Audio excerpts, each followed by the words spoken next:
bit of static. I don't know what it is. Okay, I got it. Perfect. Hey, everybody. Welcome to the Santita Jackson Show. Here on AM 950 Radio, the voice of progressive Minnesota. It's a joy to be with you today. So much is going on. It's just an embarrassment of riches. One never knows what one should talk about. You've got Doge.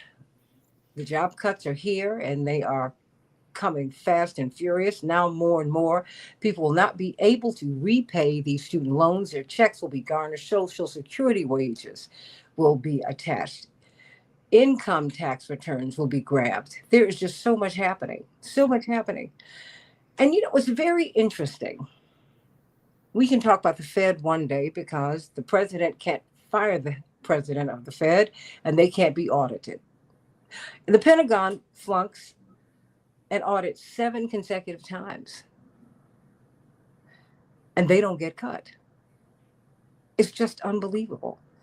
But why is the Pentagon's budget a $1 trillion budget? Why is it so big? What is in that budget? And mind you, we support people who, we support everyone. Although I must tell you, I really wish that we had an alternative to war. I really do. I do. I think that for us to for our young people to only have the option of going into the military, into that kind of service, if you will, I wish we had more options. I really do. That having been said, we have a lot of young people who sign up for various and sundry reasons, and I think they want to do the right things. And so we're not here to bury them today. We are looking at people who profit off of war, and they keep these wars going. They do. And we've got military bases in places you don't even know exist. They're everywhere. When we are shipping off our husbands, wives, partners, children, nieces, nephews, godchildren, oftentimes they don't even know where they're going. More than that, they don't know why. So let's talk about it. Because I came across something and I thought of you, David Swanson, World Beyond War, rootsaction.org. I said, wait a minute. When I read this, I said, this is tailor-made for you and Kathy Kelly. And you, Attorney Mark Fancher, because he was just asking the question. It's a letter, but he also has a book. Closing military bases overseas will save billions and improve national security. He believes that we are less safe with all of these military bases all over the world. What are they doing? And many of our troops, when they come back, they will tell you that they were protecting military contractors, that they were protecting oil installations. So I want to talk with you, Attorney Mark Fancher, brilliant civil libertarian and author and social critic, and Kathy Kelly, World Beyond War, one of our leading peace activists in the world. And you have been just a personal hero of mine down through the years. Let me start with you, David Swanson. David Swanson, World Beyond War, World Beyond War, World Beyond War. I wonder if that can happen. I think that it can. I think that the only way that we're going to survive is if we decide to take that tack. But you tell me, what about all of these military bases everywhere? When I have seen the map, I mean, it's not enough to look at the numbers. But Kathy Kelly, it's when you see the map and you see the dots where we have military installations everywhere. One has to wonder why. What are we doing? Are we protecting? Are we holding countries hostage? What is going on? And he proposes that we are less safe. As Americans, we are less safe. The more militarized we become, the more militaristic we become all over the world. What do you think, David Swanson?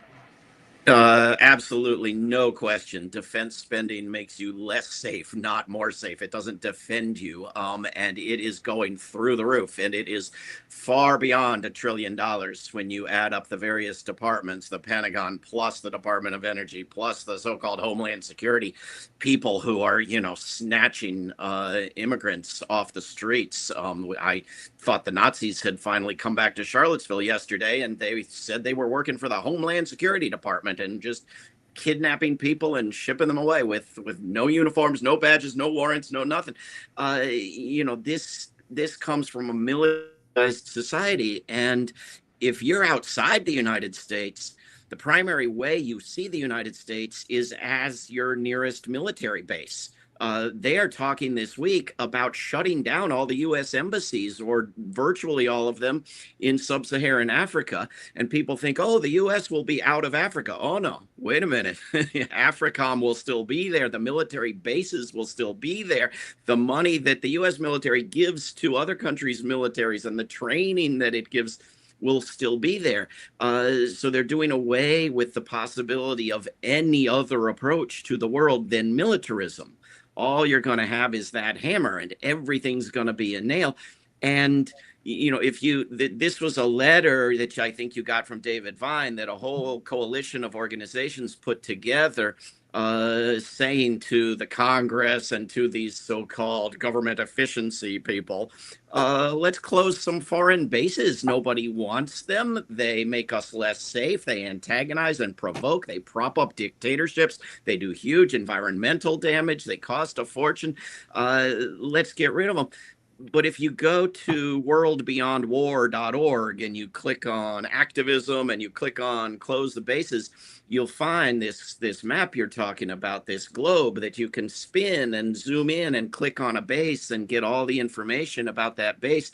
And there's no way to keep it 100% accurate, for one thing, because they're building them at a rapid clip. They're dumping piles of money. Is a massive construction operation. They're reopening bases in Panama because Trump wants Panama. They're demanding new bases in Greenland. They're building dozens of them across Scandinavia. They're putting bases back into Ecuador if they can get around the Constitution of Ecuador.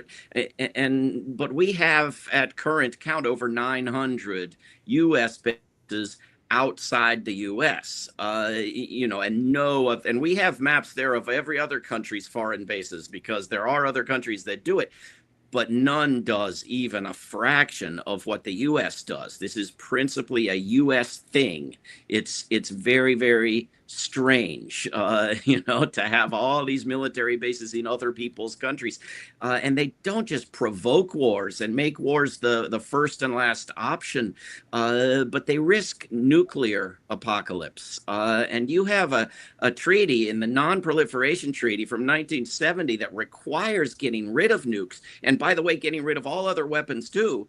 And instead, you've got the United States using NATO to put nuclear weapons into bases in 6 other countries. And Russia saying, oh, well, if you can do it, they're going to put nukes into Belarus. And France and the UK saying, oh, well, we're not so sure about this Trump guy. We might start putting nukes in other people's countries too.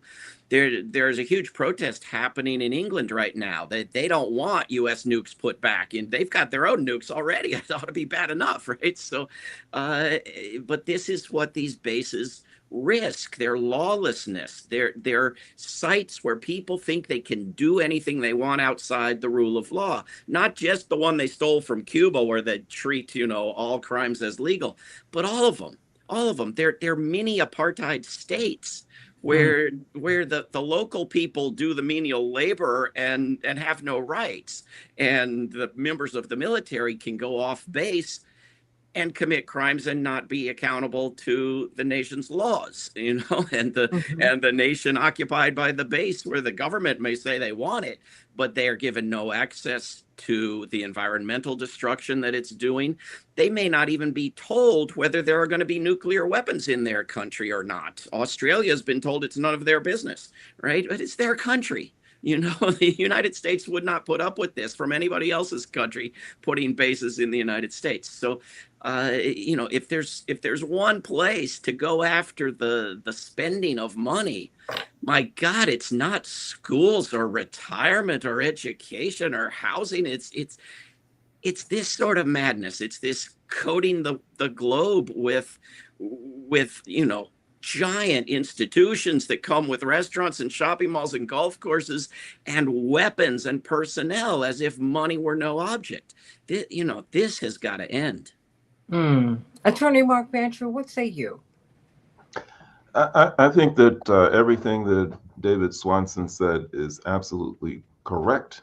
And I'm also reasonably sure that those who are proponents of militarism and continuing to pour trillions of dollars into the US military understand everything that he said very well.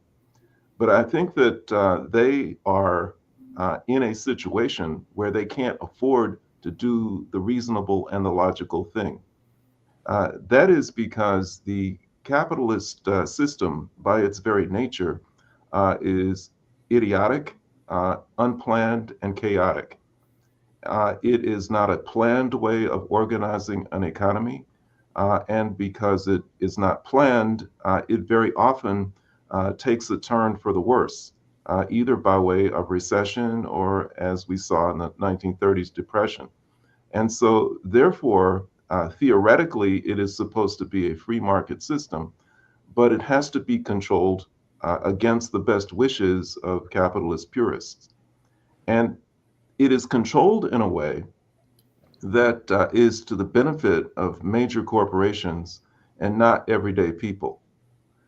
And it is also controlled in a way that makes those controls something that are responsive rather than something that is proactive.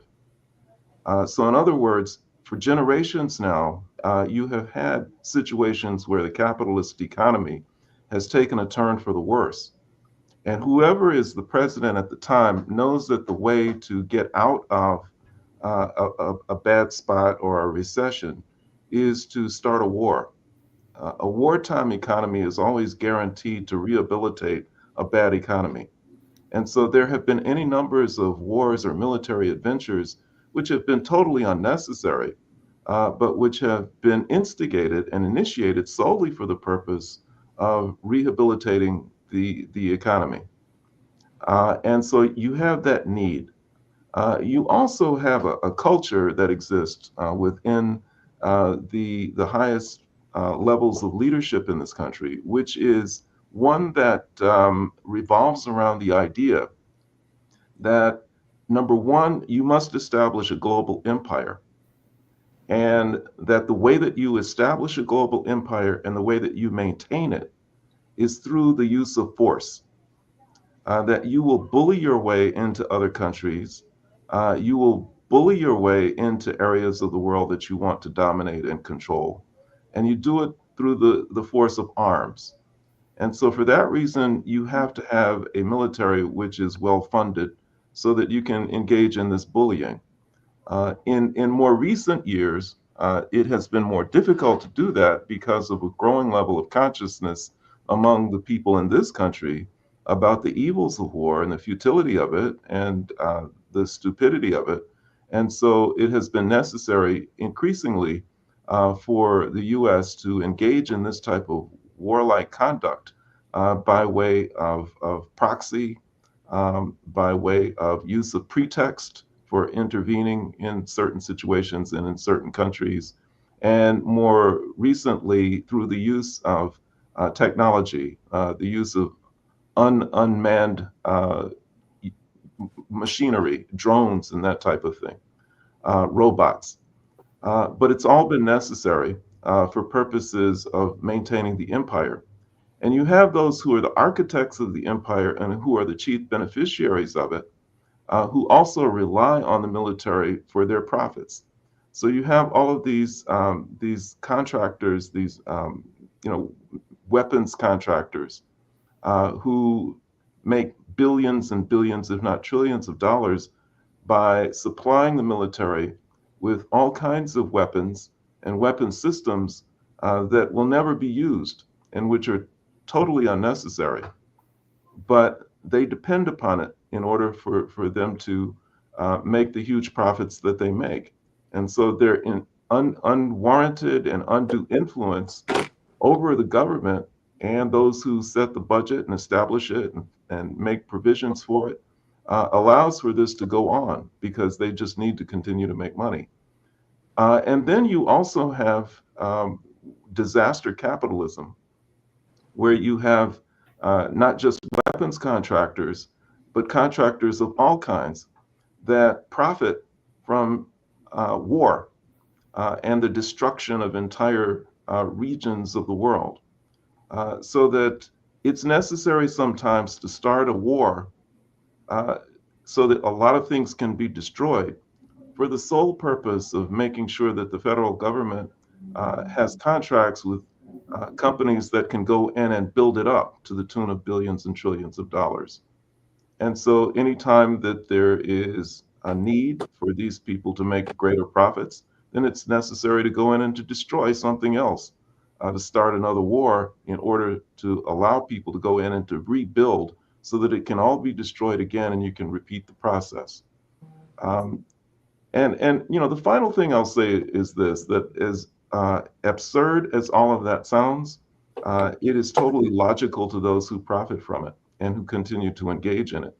If we want to inject logic into this, it goes back to what David was saying earlier, and that is that all of it is unnecessary, that there are no great military threats to this country that require the type of weaponry and the type of standing military that we have, that whatever threats there are could be dealt with otherwise.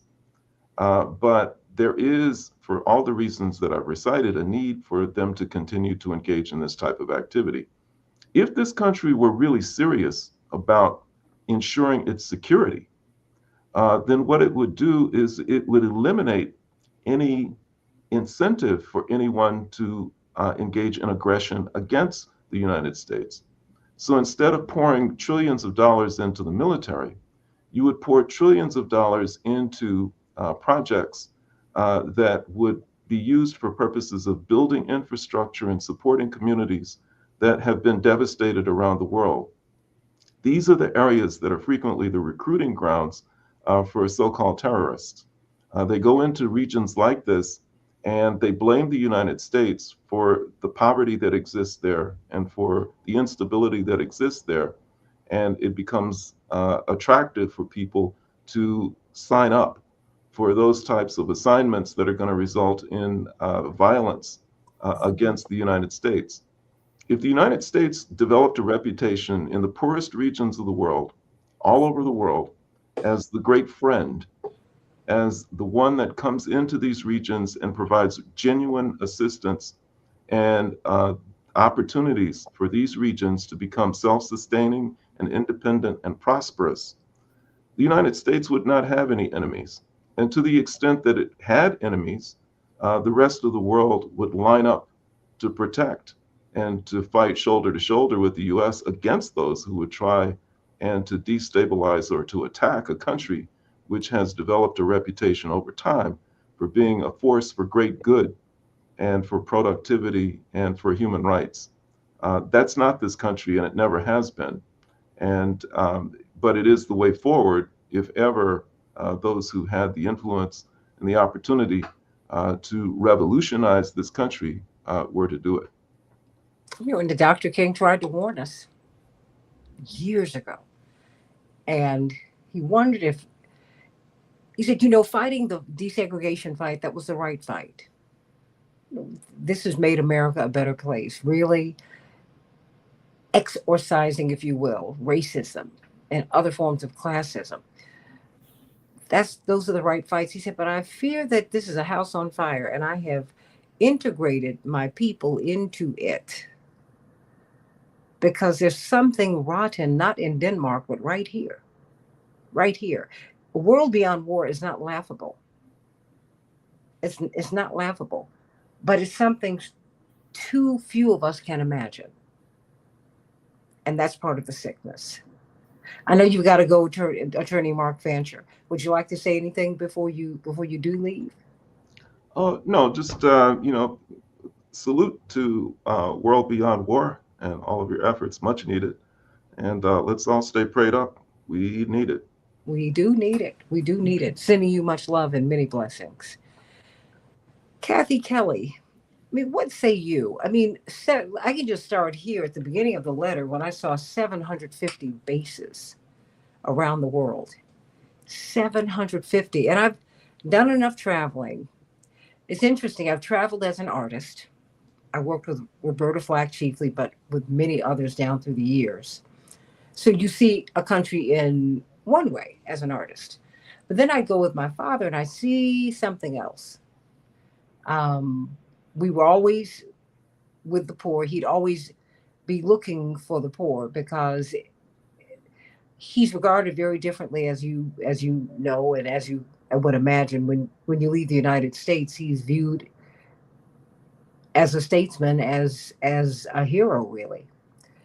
And CEOs from major American corporations in particular seek him out because when these left-wing governments are elected and they would invite him there, uh, the agreements that they had with the old governments don't hold anymore. They're like, no, we're going to nationalize our oil. And we're going to kind of onboard you onto this. We're going to have another relationship with you. You cannot own 100% of anything. You can't. We're not going to let you do that. And I want your military out of here. So they all end up calling Reverend when he would get into a country. Can you talk to us? Because we're really nervous, but we've got all this money invested. Da, da, da. My father would tell him, well, I agree with them, but let's see what we can do because you have a whole lot of Americans over here and we don't want them to be hurt.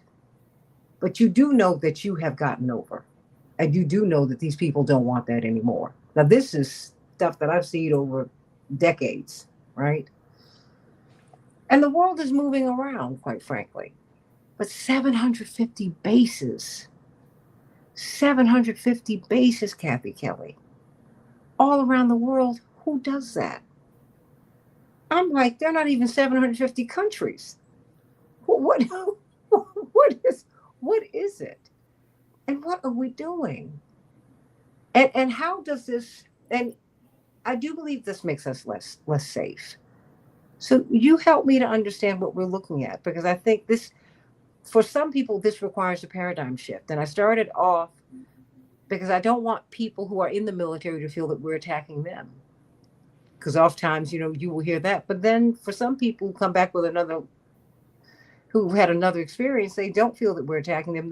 Dr. King told some soldiers who were on their way to Vietnam who asked him why he was against him. He said, son, I'm not against you. I'm trying to save you. I don't want you to go over there. I don't want you to go. I'm anti-war because I want you to live. It's just, Kathy Kelly, what is this? What is going on? Because we can't even audit them. I was thinking about the black and white etching of the hideous middle passage of the slave ships that came across the ocean, and how awful it must have been for people to be trapped and frightened and brutalized and hungry and sickened. And the people who took those human beings onto those ships were robbers. They were thieves. They were carrying a country's resources. They're young men. They're human beings, primarily men, and subjecting them to enslavement. Now, that's robbery and thievery. And now when you look at the pictures of people who are in the prison in El Salvador, in the most dehumanizing of situations, they're herded into the prisons. They're forced to walk hunched over. There are pictures of 6 people to a bed. And now we hear that President Trump and President Bukele would like to think about doubling the numbers of people in that prison and making it 12 people to a bunk, metal bunks with no sheets, no pillows, no cushioning. And the other thing that's so telling about those photos in terms of total entrapment is that there's silence. Reporters have gone into this huge prison and you can't hear a sound. Mhm. So those people might as well be in a tomb in many ways. They're not even given forks with which to eat their substandard food. So who does this, you've asked? And I think it's robbers and thieves. One of the other maps that I think ought to be looked at in tandem with World Beyond War's Close the Bases map is a map that's called Genocide Gentry. Mhm. Because it's, maybe I'm wrong to talk about thievery. In a way, it's hoarding that we're looking at. People who cannot imagine an alternative, who've managed to amass tremendous wealth and create so much income inequality. Mark has spoken about it. David speaks often about it. That more and more billions of dollars are concentrated in the hands of fewer and fewer people. And how can they get away with that kind of wholesale robbery? Well, they have to have more and more military bases. But it's back to, hello, Mom, I'm off to drop the bomb. Don't wait up for me. It'll only be an hour and a half and everything will be all over. These nuclear exchanges are not survivable. And yet, I don't know, I just was in conversation with Susan Crane. She's 81 years old, and she just served 231 days in a German prison in Buchau. Because they cut the fence, and at another point they crossed the line, but they did an action in Germany to say, look, this is a Trojan horse, this base full of nuclear weapons. It's not going to bring about security for Europe. And certainly, when I think about what we're doing for the future generations that count on us to be logical and rational and create a habitable place for them to live, it's a tremendous disservice.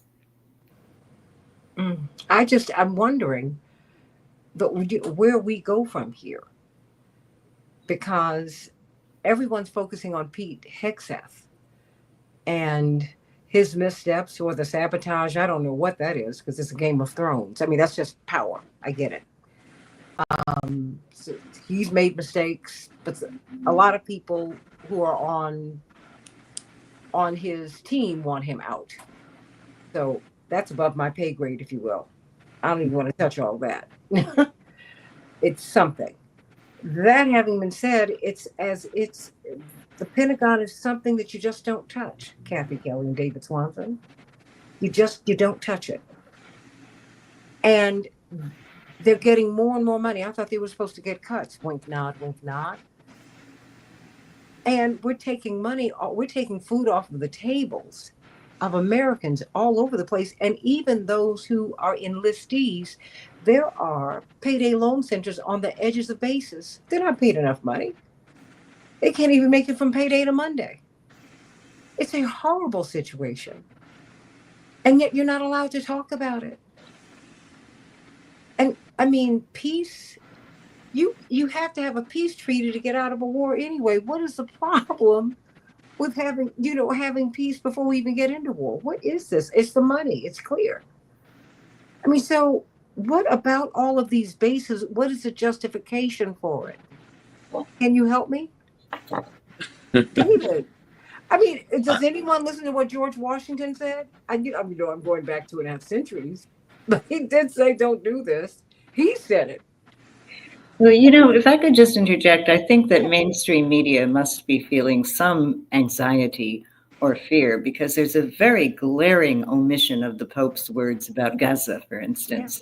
Yeah. Not a word in numerous articles that have detailed many things that the Pope has said and done. And there's the Pope calling that Church of the Holy Family almost every night for well over a year. Absolutely. Fortunately, he posthumously wrote something that's been posthumously published today in a publication called the Parliament. So he's been very clear, but I think that the protectors of the military-industrial complex know what their role is. They're supposed to keep some things out of the realm of education. But I think the Pope's voice won't be totally silenced. And that's one of the responsibilities for all of us, to keep on talking, even when we know that there's an effort to either push people off to the margins or possibly to silence their voices. The pendulum could swing, and it's not likely to swing if we don't push hard. Well, I think we also have to expose corporate media Mhm. because they are complicit. Yeah. We do. David Swanson. We absolutely do, and it's more omissions than commissions. And when you have someone like this Pope die and no mention that he rejected centuries of just war theory and said there cannot be a just war, it does not exist, that he has a book on that topic, that he stood before a joint session of the US Congress and said weapons dealing is an activity soaked in blood, end it. Not a mention of any of that anywhere, I guarantee you. I don't even have to look. And you have the United States waging not only unjust wars, as they all are, but more of them than it can keep track of, more of them than it tells Congress about, more of them than any member of the public can identify. We can't count the bases because they don't tell us how many bases. We have to go and do the research. Same with the wars, same with the drone strikes, same with trying to figure out whether murdering a bunch of people with a missile from a drone is a war or is not a war. I mean, either it's murder or it's the crime of war. Either way, it's a crime. But you have someone like Pete Hegseth, who's engaged in all of this, who's blowing up families and apartment buildings in Yemen for no earthly reason, who's chatting about it like he's discussing, the football game with his buddies. And maybe it's because it's all been normalized. Maybe it's because it's so profitable. Maybe it's because some people in power think he's not warmonger enough. He doesn't want war with Iran today. He and his buddies want to maybe wait a little while for the next big war with the one with Iran. But for whatever reason, the story isn't that he's chatting about mass murder. It's what social media channel he's chatting about it on and to whom. Who in the hell cares? It's supposed to be a democratic republic. The public is supposed to know what's going on. Tell the more people, the better. He's told his wife and his brother, oh my God. No, he's only told 2 people out of 300 million. That's the problem, right? We ought to know what our government is doing. The more people are told. So it's the murder. It's not the chatter, and this is what we've been reduced to. And so you have the media telling us that the U.S. government is becoming efficient, that it's cutting everything. And it's not just the media, it's the activists, right? You can go to your friendly neighborhood hands-off rally and it's hands off healthcare, hands off schools, hands off the environment, hands off NATO. We must save NATO, as if it's, one of these public goods. Wait, where did that come from? The website for the hands-off rallies. No, but I'm trying to figure that out. I mean, the Democratic Party, the DNC. This is where it comes from. I mean, Eisenhower said, if you need NATO in 10 years, it's a failed experiment. Like, get rid of it. Yeah, it's a big failed experiment. And people got angry with me when I said, Trump is right. We need to get rid of it. I don't know what his reasoning was. I don't care. Get rid of it. We don't need NATO anymore. We don't need it. No. And Trump will be over there for the big NATO summit in June in the Netherlands cheering for NATO. And there will be people in the streets outside, cheering for NATO as opposition to Trump. This is how twisted the media has gotten people. But remember, I would come on this show years ago and we would talk about military spending as how many dollars it was or how many dollars per capita it was. Now, because NATO has instructed us to talk about it as a percentage of the economy, as if the richer you are, the more killing you should do. This is how everybody talks about it. And it's got to be 2%. It's got to be 3%. It's got to be 5%. And the little countries in Europe and Canada are following along, doing what Trump and NATO demand. And this is what they're doing in Washington as well. They're moving all the money into the military. And the Democratic Party doesn't say a word. They've got a vice chair now, David Hogg, who wants to primary the bad Democrats in the safe districts. Great, wonderful. Absolutely. Why not do something democratic in a party called Democratic? But if you don't have good candidates, if you don't have people who want to end the wars, if you don't have people smart enough to have told Kamala to say no more weapons to Israel and make herself president, if you don't have people who care about whether the environment survives, then you're going to be replacing old people with young people, but you're not going to really change things. And so you've got the Republicans going full fascist, right? But you've got the Democrats who still don't get it, for whom xenophobia is still the one remaining acceptable bigotry, right? Who won't go for peace. But they, it's one party with two different cultural appeals. Yeah. I mean, they're both war parties. Let's keep it 100. They just give you what, they just onboard us into war very differently. But it's the same thing. We're the ones who the Democrats pushed the atrocity in Gaza. They did that. And they helped to goad us into Ukraine. While they've been meeting with Ukraine, cutting deals with Ukraine for years, and no one wants to talk about that. If you talk about that, you're a bad Democrat. Look, I'm an American citizen. I'm a human being first. And I'm an American citizen. And I am tired of this. Aren't you tired of war? I mean, I remember in this movie, The Help, you had this woman who was bullying Viola Davis's character, her white boss. And at one point, she stood up to her. She said, "Aren't you tired? You're just mean. You are evil. Aren't you tired?" And my question is now, aren't we tired? Because I think that more and more Americans are waking up. We're the ones, it is our people who come home with PTSD. They're the ones who come home with Matthew Ho talks about moral injury all the time. No one wants to talk about that. Yeah. I mean, it was in the Mother's Day Declaration for Peace. She said, "I'm not going to send my child to war to help them unlearn all of the Christian ethics that I taught them." Wherever you stand in your in or out of faith, it's just wrong to kill somebody. It just will always be. And you suffer. My mother often says, "Look, you can't hurt somebody else. You can't hurt somebody else without hurting yourself." And I'm wondering, and I want to hear from both of you, what does this do? How is this shaping our culture? Because that's really concerning to me. Because we have ROTC in high schools. There's shooting ranges in our high schools. And then when we have these mass killings in our high schools, we wonder why. Help me. I don't even know what to.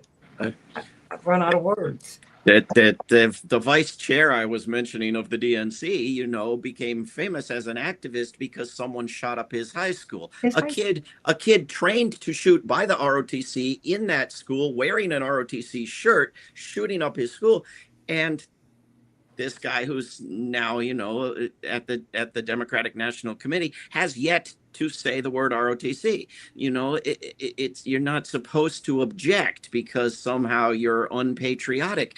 But this is not helpful to the people who live in this country. And to take people and condition them to kill without thinking, people who have been persuaded to join the military with an absence of any way to afford an education or any other good jobs available, to take them and condition them so that they'll kill without thinking about it, and then bring them home in time for them to start thinking about it and go through all of that suffering is absolute recipe for disaster. And you have mass shootings and other shootings and domestic violence disproportionately done by veterans who have been through hell, and it spreads to, like the Agent Orange goes down through to the kids and the grandkids. So does the violence.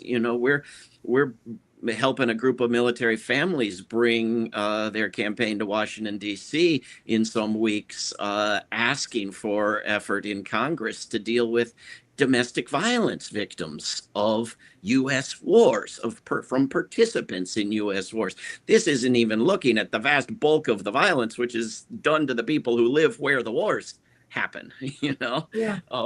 There's a video going around right now with this CEO, this Chinese corporation's CEO. I know nothing about, and I don't apologize for all the horrors done by corporations or the Chinese government. But this guy says, what did the United States do with all its money? It's dumped tens of trillions into Wall Street. Wall Street lost everybody's money by the trillions in 2008. And it's had over a dozen wars, already this century. This is where all the money's going, and you can find blame in any other government, including China's, but anybody on earth can say that to the United States because no other government has done this sort of madness on this scale. Well, I mean, because Kathy Kelly, to David Swanson's point, I mean, it has been a rapid descent into insolvency. I mean, that's the dirty little word that no one really wants to say out loud, although Elon Musk has been saying it. A broken clock can be right twice a day. I don't have to like all that he does, but I listen to everything that he says because I'm like, what is he trying to say to me? He's doing something. I've never seen this many publicly wealthy people on the front row at an inauguration in my life. That is not how the very wealthy, and certainly the powerful, don't do that. They don't want to be known. Please don't mention my name. But they were out, at least some of the publicly wealthy people. I choose my words carefully. They were out front. And so, I mean, help me to understand. I mean, and they're now we have wars that are technological wars. It's like they sit in a room and they just kill people. like it's a video, like it's a video game. What are we doing, Kathy Kelly? I mean, what is this? And what is this doing to the culture? Well, again, that map that I was thinking about called Genocide Gentry is one of those globes with pins that you can click on. And it shows that the people who are at the top echelons of Boeing, Lockheed Martin, General Dynamics, General Atomics, Raytheon, now called RTX, are also at the top levels of universities. They're the ones that are helping to shape the education and the culture that gets mediated to next generations. And, I don't think it's likely that they'll want to teach people to become rebels, to become revolutionaries, but that's certainly what's needed at this point. And I think that the culture is so saturated with militarism that we barely see it, camouflage diapers and ROTC people rappelling down onto the gym floor in the middle of a basketball game. Just so many ways that running around carrying weapons is made to seem normal. And then we have the United Nations, but it just gets undermined so consistently that although I wouldn't want to shut down any of those agencies like UNRWA, United Nations Relief and Works in Gaza, for instance, but they're countries like the United States and Israel that are in total violation of international law, and nobody on the Security Council seems ready to try to stop these countries. And so in June 2nd and 3rd, Saudi Arabia and France will host what they're calling a two-state solution conference. And Saudi Arabia wants the nuclear bomb. They want the United States to give them sensitive nuclear weapon technology, and they'll first get it in the form of nuclear energy. And then in exchange, they're going to apparently promise to normalize relations with Israel.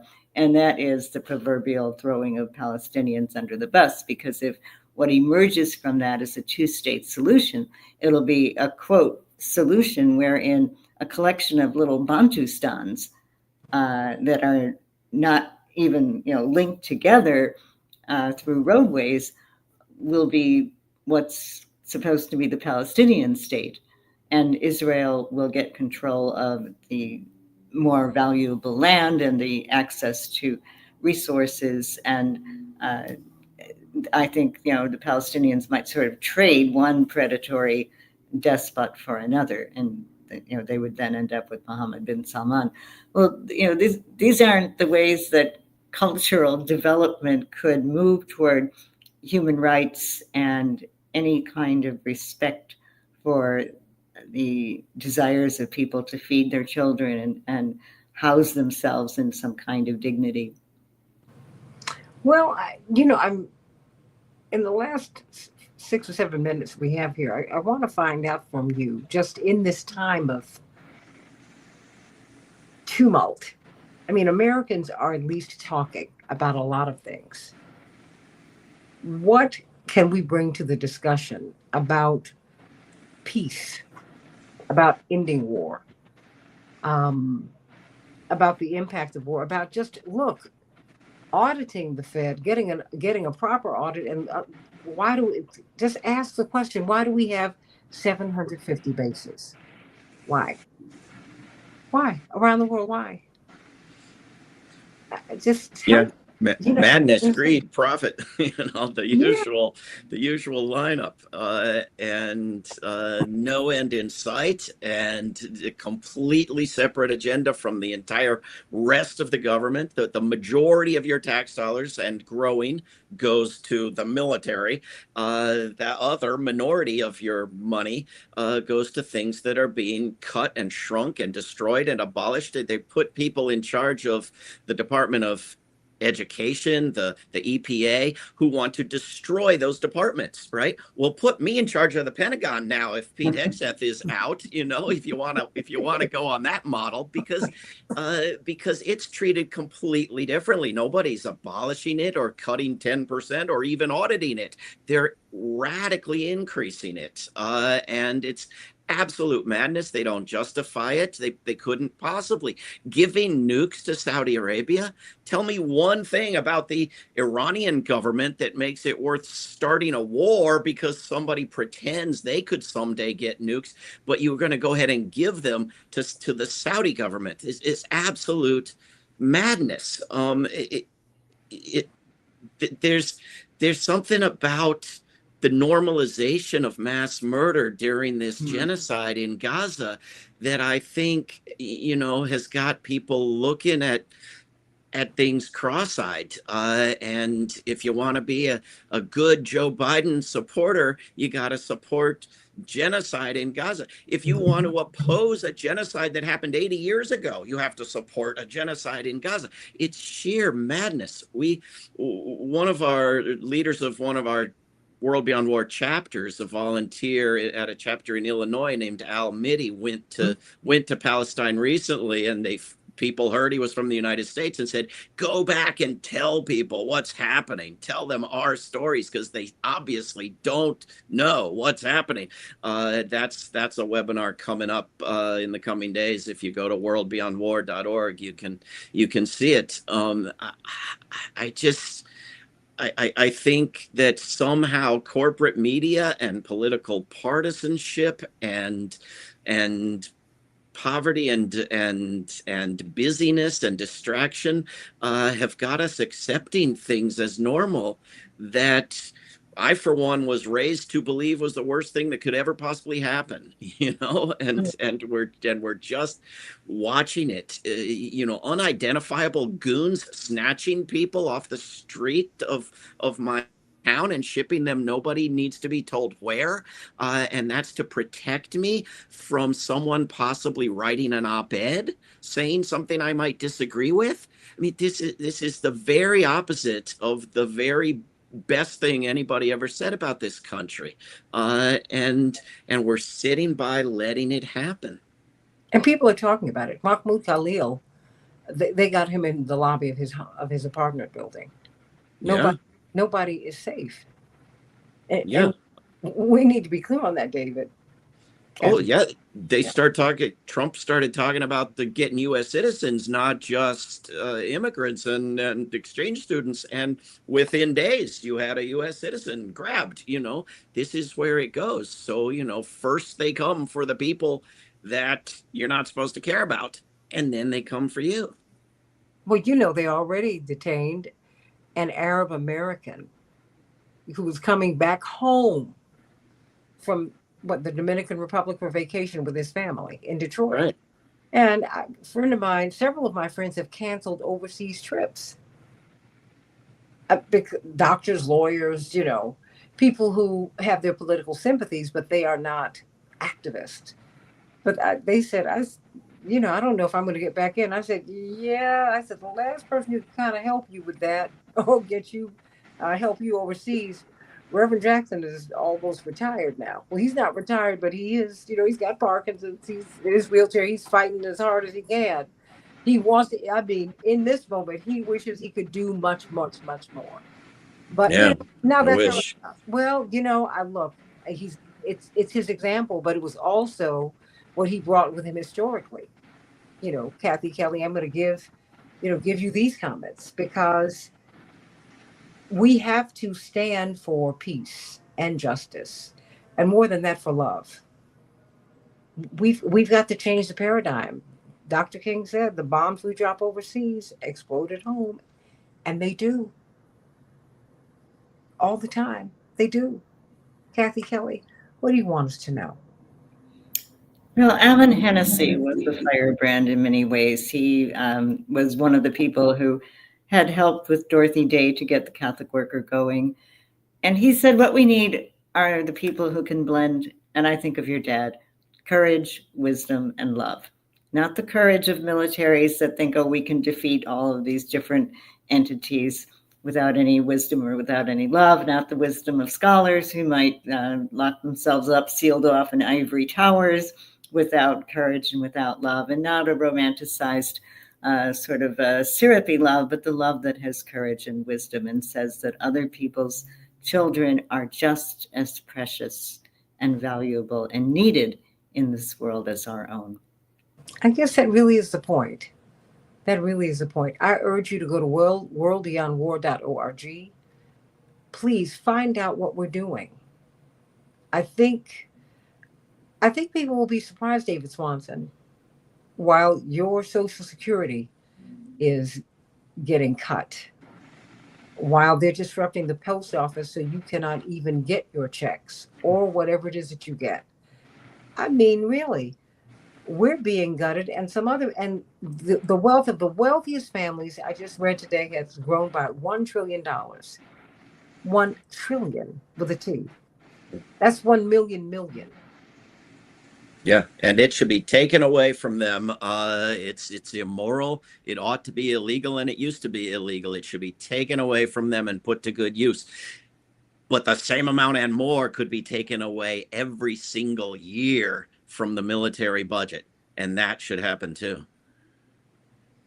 David Swanson, World Beyond War. I know it's possible, Kathy Kelly, World Beyond War. But if you want to take action, everybody, please go to Roots Action. Please join up. Join up. Find a group that you can work with, because we're all working toward the same end. So please get involved now.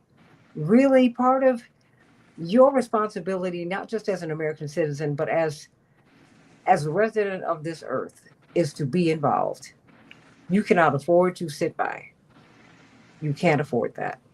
Hey, everybody, you know what? In the next hour, we're going to talk about, yes, Robert, for you. The number 2 Democrat in the U.S. Senate, Dick Durbin, has said that he is stepping aside, which has created, yes, Kathy Kelly, has created a power vacuum. So a lot of people are jumping in, and they expect it to be quite the fight because now, unlike the U.S. House of Representatives, this is an appointed seat. And then you have the power of the incumbency. Some people thought Rahm Emanuel would want it, but many people, he's always wanted to be president. I don't know how that would work, but Me too. wait. Be a What do I- disaster is what it would be. I think so. That's It would what make this- it would make these look like the good times. Now there you go. I just, thank you. Can you say Laquan McDonald? And I've got more where that came from. More than 50 schools in the Black community closed. Okay, I can give it to you. And how he ran the Democratic Party when he was in Congress, awful. And the war on Iraq, and now he's militarized Japan, and he's proud of it. No, he's a disaster. Thank you. Oh, that's why I love you, David Swanson. And I know you're betrothed to another, but I love you. I love you. I love you. I love you. I love you. I love you too, and Kathy too, and all the good people. I love you, Kathy Kelly, the beautiful bride. I'm sending you all so much love. The next hour of the Santita Jackson Show, let's talk some more politics. Who do you think should have the seat that Dick Durbin occupies right now? And more than who, what do you want the person who gets that seat to do for you? It's not about who, it's about what. Not the man, it's the plan. What kind of person do you want sitting in that seat? What do you want them to go to Washington to do? Do you want them to Santita, would you do it? No. Why not? You know what? I tell you what. Let me, I spoke too fast. I would say this. It is an honor when people want you to represent them and serve them. That is not my ambition, but that's personal. If people wanted me to do that, I would. But that really is not, that's not in my heart. It really isn't. But what is in my heart is to serve people. It is. It really is. And I'm honored that you would even put that in there. But I'd move to Illinois and vote for you. Really? it's been, I just love you all, and it has been great. So, but I'm honored, and I'm honored that people have looked at my family's work, and they feel that on balance we've tried to serve people, and that is everything. And so, and I give my life over to that. That to me is it. That is it. And so, as my father said, as he was quoting the Bible, here I am, send me. And there we go. But there's some great people who say they want the seat. But, the thing is, you got to do something with it once you get it. It's not about just having the seat and occupying the seat. It's about what you're going to do with the seat. That's why I said beyond who, what kind of person do you want? What kind of servant do you want in that seat? That's what we're going to be talking about. World Beyond War, please give them your support. Roots Action, please give them your support. Support them as they support you, everybody. Please do that. David Swanson, Kathy Kelly, much love and many blessings. The Santita Jackson Show, AM 950 Radio, the voice of progressive Minnesota. Click on over, everybody. Let's talk about Dick Durbin and what's going to happen next in the U.S. Senate on the Santita Jackson Show.